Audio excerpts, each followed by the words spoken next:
So, what comes next now that South Korea's martial law declaration has been lifted? We welcome Greg Scarlatoiu, President and CEO of the Committee for Human Rights in North Korea, to delve into these latest developments and the broader implications of this unfolding story. Greg, it's great to have you back in studio. Steve, it's great to be back. It is. Unfortunately, under some unnerving circumstances here. I first want to kind of set the table, Greg. We've been watching the news unfold today, the fog of war, if you will, still trying to parse the details.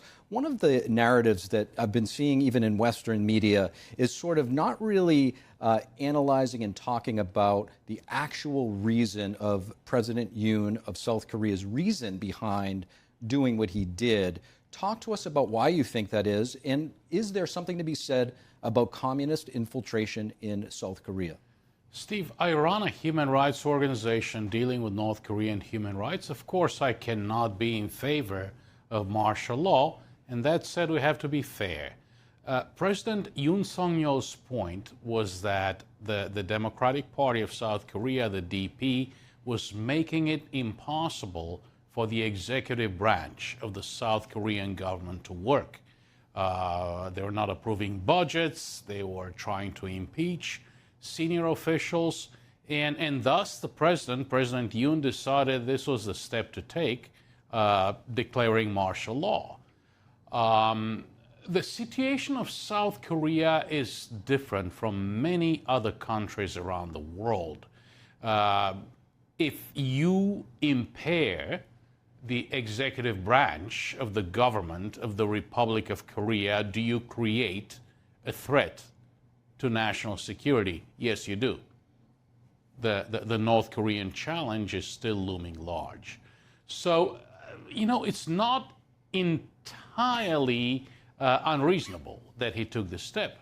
On the other hand, of course, this was also a test of South Korean democracy. 190 out of 300 members of the South Korean National Assembly voted in favor of doing away with the martial law, and that's what happened. So, this is South Korean democracy at work.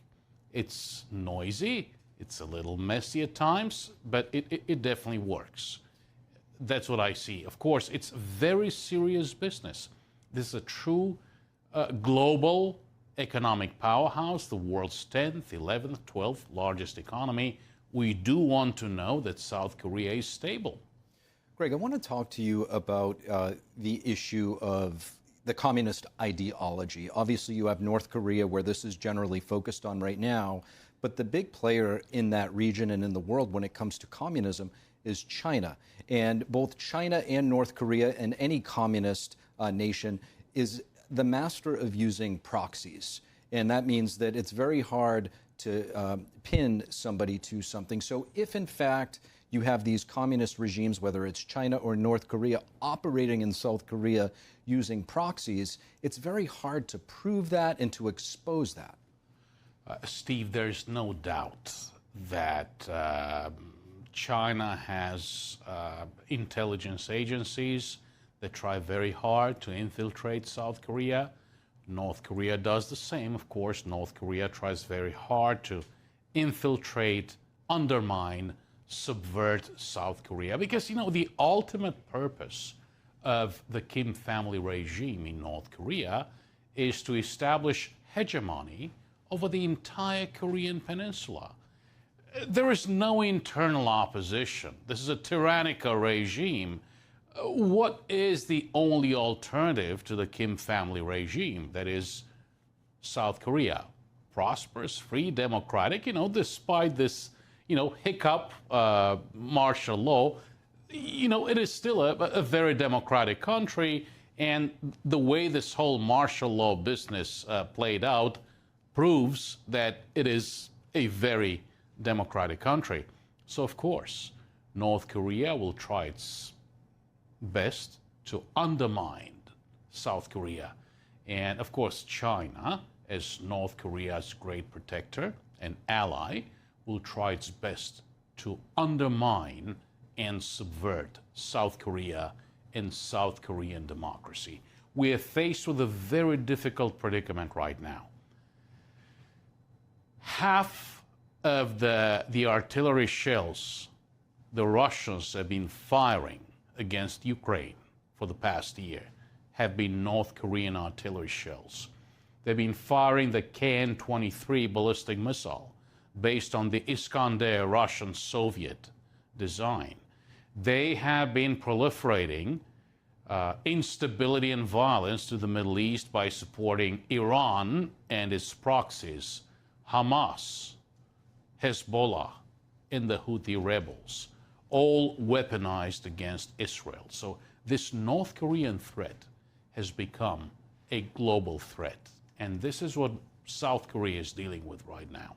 Now, Greg, excuse me, when it comes to subversion and using covert operations, these types of things are not exclusive to communist regimes. We have a CIA, you have a Mossad in Israel. South Korea has their own intelligence agencies.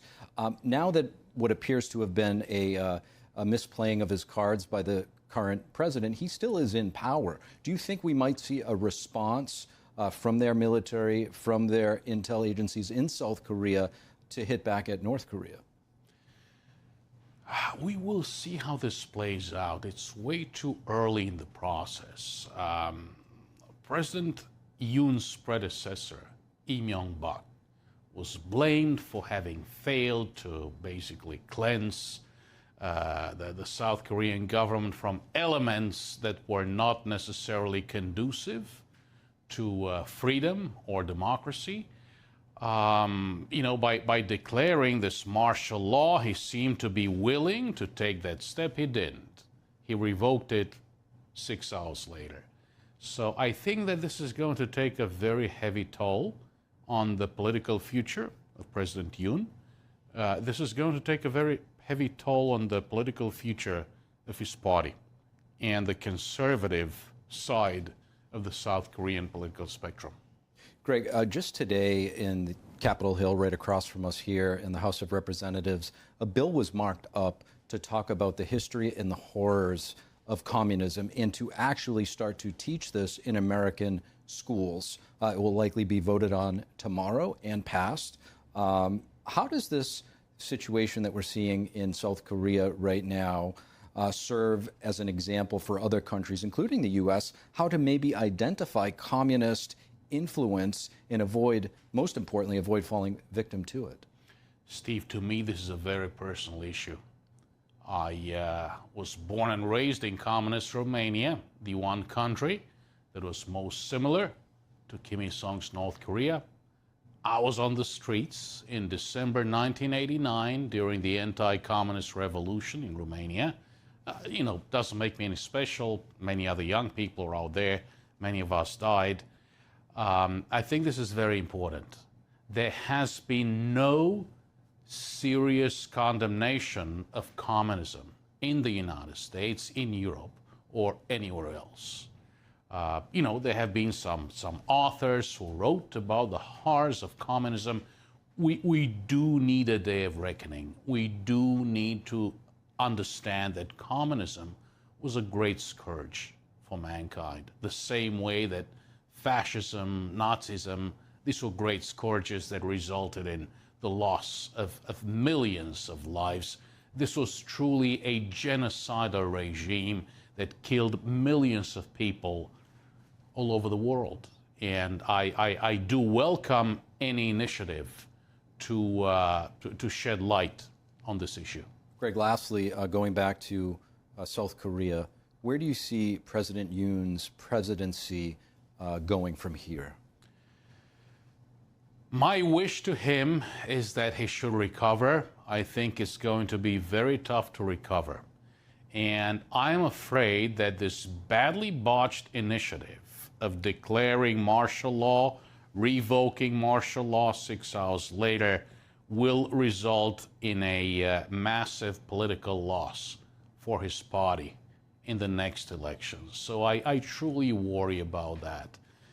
South Koreans are not different from us Americans. All they want is freedom, democracy, prosperity, looking after their families. But I do fear that the implications of what has just happened will be quite intense. Greg Scarlatoiu, always very fascinating insights, and we do appreciate you joining us to assess. Steve, a pleasure. Thank you, sir.